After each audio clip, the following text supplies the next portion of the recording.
Very quickly, this is Scroby Sands Wind Farm. It's offshore at Great Yarmouth. The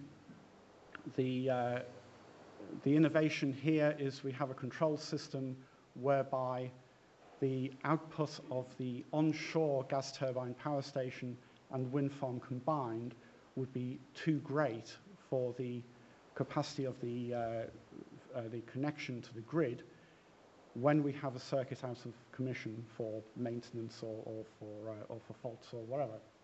So there is a system whereby a constraining signal is given to the wind farm to constrain the output under those circumstances. That's through an agreement with the generator. Avoids the need for very expensive reinforcement. Something which our colleagues in Central Networks have done, again for offshore wind farms, is they've applied a real-time, climate-dependent rating system on the overhead lines, whereby in response to air temperature, wind direction, and wind speed, you can actually vary the rating of the conductor in relation to those factors. So through dynamic rating, they can constantly look at the wind farm output and manage that output to a variable capacity on the network. We talk about a voltage control. This is an onshore wind farm in Norfolk. It's connected within the rural overhead network in terms of the voltage control, and there was some talk earlier of voltage control. We have to maintain statutory voltage. That means that we have to control the voltage at the main substation to control the voltage drop out to the end of the network. Of course, the generators are connected at the end of the network, so we have to modify the voltage profile in respect of the wind farm output to maximize the wind farm output and maintain our statutory voltage. We're also looking in that same area at quite a small-scale battery storage system. And hopefully my busiest slide here was just to talk about some of the commercial arrangements which we are going to have to consider. And this is, again, the industry, the markets, the regulator, all talking about what is that network going to look like, how is the market going to work. And when I was talking earlier about the communications and control, down at the household level, that communication, together with wind farms, CHP, commercial sources, are all talking to this aggregator, which is being described in the future model as somebody who's aggregating demand and output, and is sharing that information with transmission and distribution system operators. That's a new role, distribution system operator, to again control demand and supply, and also then work conventionally into the market.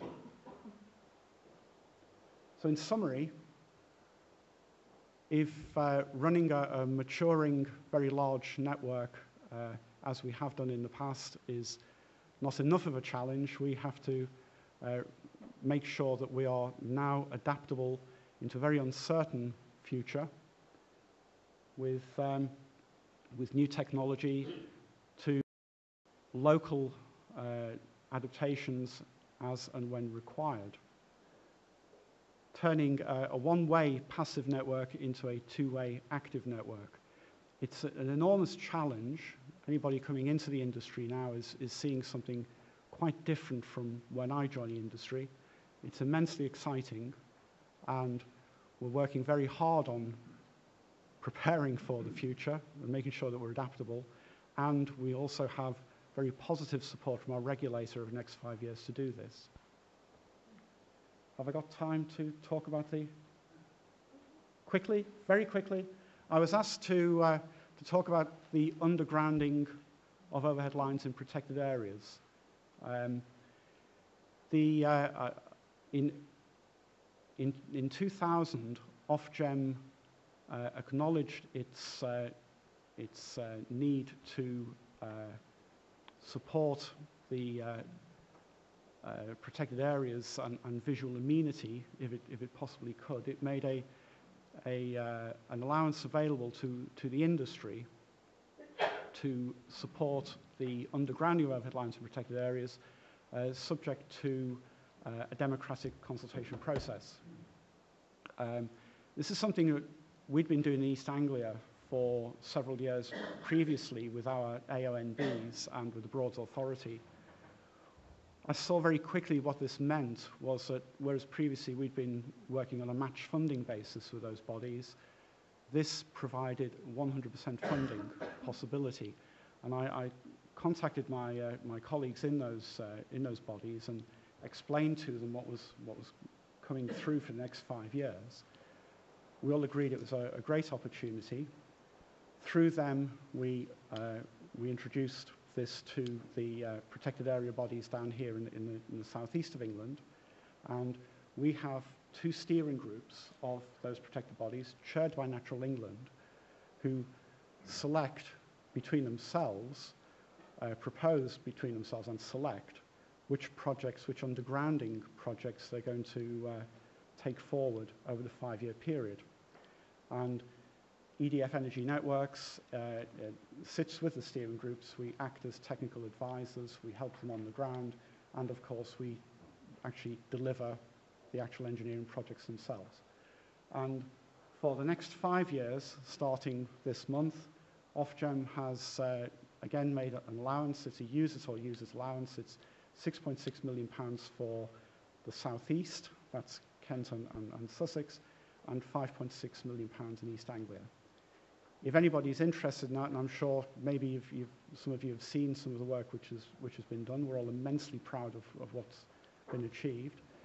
If you're interested, if you want to know more, I'd recommend you get in touch with your local area of outstanding natural beauty, or even if you're further afield, the New South Downs National Park. Okay? So thank you very much for your attention.